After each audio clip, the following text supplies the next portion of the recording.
Chegou o momento da gente fazer aquele balanço a respeito do que aconteceu no mundo da economia, das finanças e principalmente aqui na Bolsa Brasileira. Meu nome é Ricardo, eu faço parte da Lariate e nós estamos aqui para falar a respeito desses assuntos, sempre com um foco no investimento a longo prazo, entender mais o porquê das coisas acontecerem na Bolsa do que em si somente olhar para movimentações. Então, esse vai ser o foco do nosso vídeo hoje. Claro que a gente vai ver o resumo do que aconteceu no Ibov e também algumas outras notícias interessantes que nós vamos falar a partir de agora.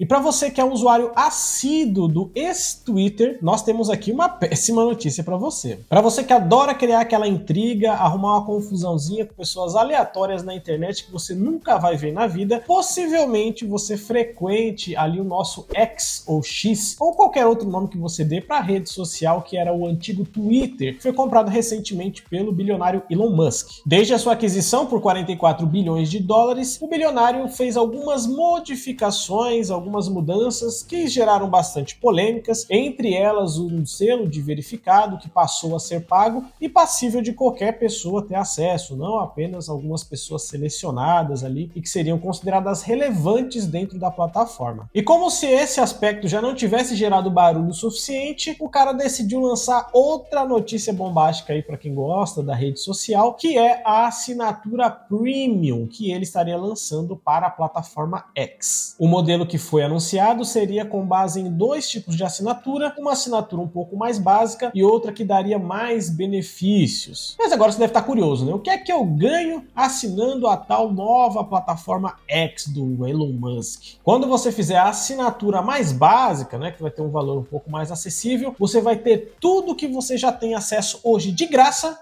E é isso aí. Já a assinatura que vai ser um pouco mais cara, você vai ter também todos esses maravilhosos benefícios, além de você não ter anúncios durante a sua navegação dentro da plataforma. Aí já seria algo um pouco diferente do que já tem hoje. Mas e para o pobre usuário que não quer botar o seu rico dinheirinho ali para poder acessar as novas features maravilhosas do X ou do ex-Twitter, o que vai sobrar para essas pessoas? Bom, caso você não faça nenhum plano de assinatura, você teria acesso apenas à leitura. Ou seja, você consegue continuar seguindo contas, lendo os comentários, as threads, visualizando os vídeos e por aí vai. Você só não vai conseguir publicar ativamente. É importante a gente salientar aqui que essa modalidade ela entrou em vigor lá na Nova Zelândia e também nas Filipinas, mas não tem nenhuma notícia ou previsão dela ser expandida para outros países ou até mesmo quando isso poderia acontecer. Ainda está no modelo de teste. A declaração da empresa é que essas mudanças são colocadas especialmente para combater alguns problemas que a plataforma sempre teve, como contas falsas e bots, que acaba sendo muito prejudicial para a experiência da maior parte dos usuários. Mas tem um outro lado também dessa história que já não foi tão comentado na declaração da empresa. Hoje o Twitter ou o X, ele tem bastante problema com rentabilidade e o Elon Musk está buscando aí novas maneiras de poder colocar mais dinheiro para dentro da empresa através dos seus serviços. Um dos grandes baques que aconteceram com relação à própria entrada de capital na empresa através dos seus clientes, foi quando o Elon Musk decidiu tirar todos os funcionários que trabalhavam na moderação de conteúdo. Isso fez com que vários anunciantes tivessem um pé atrás com relação ao que poderia estar vinculando a sua marca dentro da plataforma. Imagina que você tem algum tipo de assunto que você não quer que esteja sendo comentado quando a sua marca está ali exposta ou seu produto está sendo mostrado. Então, por conta disso, várias marcas acabaram tirando ali o seu patrocínio ou até mesmo a sua publicidade de dentro do Twitter. Existe o outro lado também, onde o próprio Elon Musk diz que o ativismo contra o Twitter, né, das pessoas que querem que sejam controlados os conteúdos que estão passando nas redes sociais, é que estão gerando esse problema de as marcas terem esse viés ou terem essa preocupação. Não seria algo diretamente das marcas, mas sim uma pressão de determinados grupos ativistas. Mas aí a gente não tem muito como controlar esse tipo de coisa. O mercado vai para onde ele precisa ir. Essa estratégia vai entrar juntamente com a questão de contas verificadas, trazendo assim mais uma receita para a empresa e talvez melhorando aí os seus resultados que não estão agradando tanto os próprios acionistas internos. Mas aí eu deixo a pergunta para você: você pagaria hoje para usar o Twitter ou o X? Manda pra gente aqui nos comentários.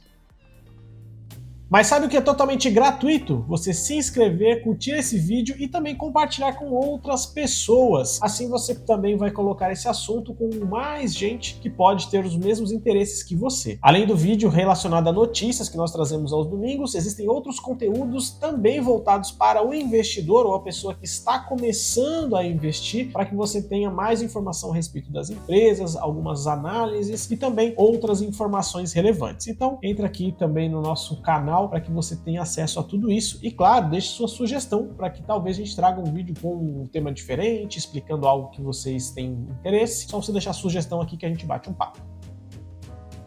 E começando agora o nosso resumo relacionado à Bolsa de Valores, principalmente aqui no Brasil, a gente tem bastante coisa para falar, principalmente porque foi uma semana bem complicada aqui para os investidores no Brasil. Então a gente vai tentar entrar nesse assunto para ver justamente o que a gente pode tirar de lição para a gente. A semana começou com alta na questão do minério de ferro, teve uma alta bem relevante de 2,86% na cotação da Bolsa de Dalian, que fica lá na China, que é uma das principais ali na questão de minério de ferro hoje. Com isso, a Vale operou em alta nesse dia, uma alta de 1,07%. Como fatores diretamente relacionados ao mercado como um todo, nós tivemos aí a baixa do petróleo, a queda do valor do dólar e também a diminuição dos juros futuros, o que fez com que algumas empresas e setores se beneficiassem mais do que outros. As empresas aéreas, que acabam sendo muito afetadas pelo preço do petróleo e também por conta da dolarização, operaram em alta no dia. A Gol ficou com mais 6,55%, enquanto a Azul mais 4,55%. No caso do varejo, nós também temos pressões bastante positivas, principalmente por conta da questão dos juros futuros, mas quem se destacou mesmo foi o grupo Pão de Açúcar, que além dos fatores do mercado que afetaram o setor, eles também tiveram o anúncio de venda do grupo Êxito para um grupo do El Salvador ali, no negócio de 156 milhões de dólares. Com isso, eles alavancaram bastante e subiram 8,67%.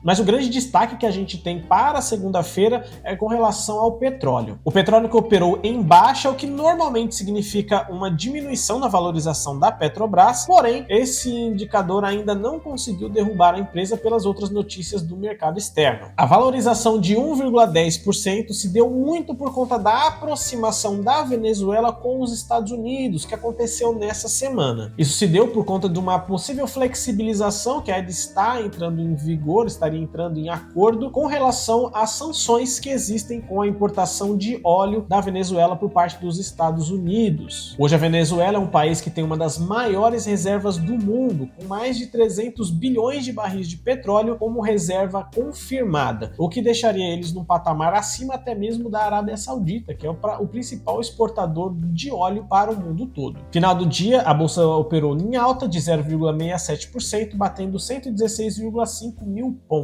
E como diriam por aí, daqui para frente só para trás. A bolsa no final dessa semana, de terça em diante, operou só em baixa e vamos ver o que aconteceu para que esse resultado fosse atingido. No segundo dia da semana nós tivemos uma baixa generalizada em vários setores, apenas com as commodities dando uma segurada nessa queda. Começamos aí por conta dos juros futuros, que acabou derrubando tanto o varejo quanto os bancos, tendo como destaques negativos o Itaú, que caiu 1,88%, e também Magazine Luiza, caindo 5,59%. A alta tanto do minério de ferro quanto do petróleo fez com que as nossas principais empresas operassem em alta, tendo a Petrobras uma alta de 2,70% e a Vale de 0,82%. Mas o que deu o que falar nessa terça-feira foi com relação ao julgamento da correção do FGTS, um assunto que está batendo aí desde abril e ainda está sendo postergado, como foi nessa última terça-feira. Para a gente entender um pouquinho do que acontece, o FGTS hoje tem um rendimento que ele é fixo, ou ele é basicamente travado ali com relação a algumas métricas. Ele tem a taxa referencial mais 3% de acréscimo, o que no final do dia normalmente deixa ele abaixo até mesmo da poupança. A proposta é que hoje o FGTS seja atrelado a algum outro indicador ou outro indexador que deixaria ele numa rentabilidade mais interessante. A proposta inicial, inclusive, é para que isso fosse feito com relação à inflação, que aí pelo menos o dinheiro que é colocado nessa conta não perderia valor e o trabalhador não estaria perdendo seu patrimônio com o passar do tempo. Mas nem tudo são flores, porque esse fundo, o FGTS, ele é muito utilizado no momento do financiamento de imóveis por conta de pessoas que têm uma renda um pouco mais baixa, e isso pode mexer muito no setor de construção civil. Isso aconteceria porque uma vez que você faz o financiamento dessa forma, o emprestador teria que garantir uma rentabilidade de pelo menos o valor da poupança, que seria mais ou menos onde eles querem chegar com o FGTS, o que daria um custo ainda maior para o cliente final, no final das contas podendo até mesmo inviabilizar o uso do FGTS no financiamento. Apesar desse adiamento ainda ser benéfico para o setor, que ainda não vai ser afetado por quaisquer decisões que sejam tomadas, ainda teve aí um misto nas cotações das empresas atreladas a ele. No fim do dia, nós tivemos uma queda de 0,54%, batendo 115,9 mil pontos do Ibov.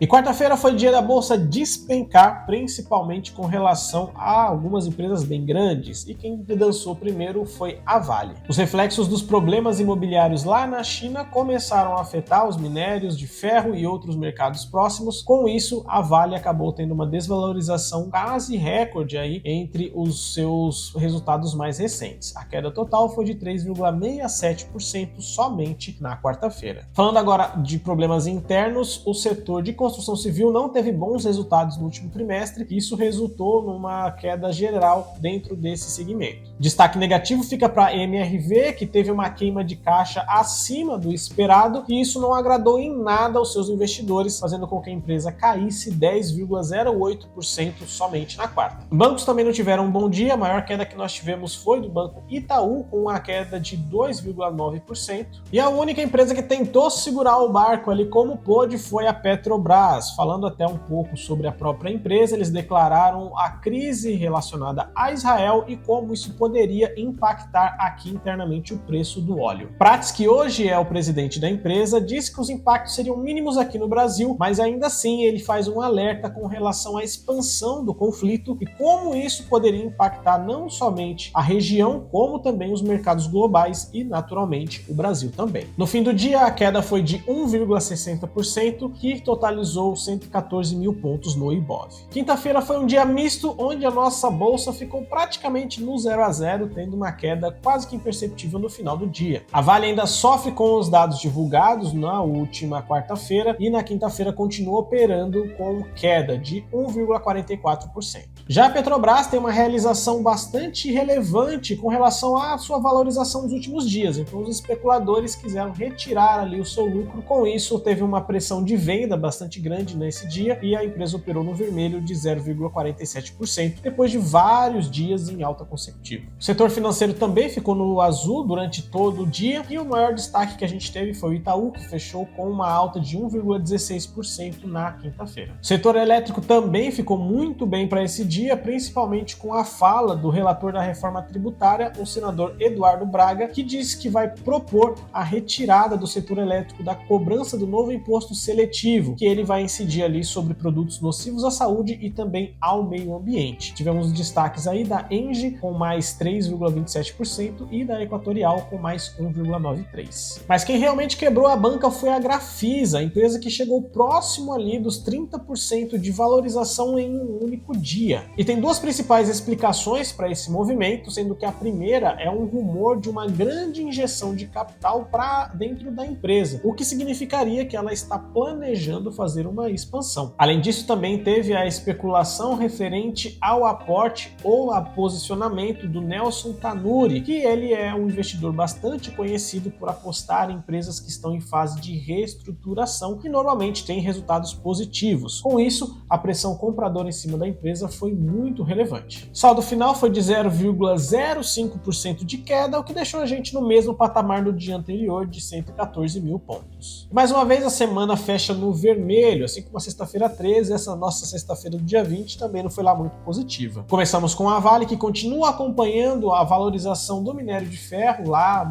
fora, lá principalmente na China, que está desvalorizando no final das contas, né? Então, com isso, a empresa cai 2,70% na sexta-feira. Outro setor que também caiu bastante foi o do petróleo, que acabou tendo várias empresas em queda aqui no Brasil, com a maior delas sendo a própria Petrobras, com 1,28% de queda. Mas a maior queda que tivemos no final do dia foi da Ambipar, mas esse despencar da empresa tem uma explicação bastante técnica. Ela fez o anúncio de um follow-on ou uma oferta secundária, o que significa que ela vai colocar mais pressão de venda no mercado, ela vai colocar mais ações à disposição. No seu anúncio, eles disseram que o valor a ser vendido da empresa seria de 1,1 bilhão de reais. Eles estão fazendo isso justamente para desalavancar a empresa, ou seja, trabalhar mais com o seu caixa e o dinheiro que vai entrar desse aporte do que ficar pegando dinheiro de terceiros no mercado, o que daria uma taxa de juros que não é interessante para eles no momento. Com isso, o mercado já se adianta a desvalorização natural desse tipo de operação e a empresa cai aí 13,31%.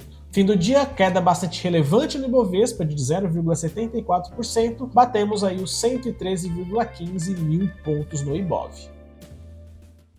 Mais uma semana que encerra no vermelho para a Bolsa de Valores e é claro que a gente está sempre de olho para ver o que acontece na Bolsa para entender se os nossos investimentos estão realmente em perigo. Mas claro que a melhor forma de proteger os nossos investimentos não somente é olhar o mercado, entender as suas movimentações, mas também ter uma estratégia bastante diversificada que vai ali estar trazendo mais segurança para o nosso patrimônio. E nesse quesito, nós aqui da Lariat podemos te ajudar. Um dos nossos serviços é justamente uma consultoria onde nós vamos ter ali todo o aparato para ver os seus investimentos hoje ou iniciar uma carteira de investimentos com você de acordo com a sua aceitação de risco, também a sua situação financeira e os seus objetivos futuros. Então, se você se interessa em ter esse tipo de approach, entra aqui nos links e vai ter o nosso contato, você pode falar comigo ou com qualquer outro dos nossos analistas e vai ser um prazer ajudar você nessa sua jornada de investidor. No mais, eu gostaria de deixar aqui a nossa pergunta de todas as semanas. Teve alguma notícia que você viu e nós não comentamos aqui? Manda pra gente nos comentários que a gente bate esse papo durante a semana. Eu vou ficando por aqui. Uma boa tarde, bom dia ou boa noite para quem me escuta e até a próxima.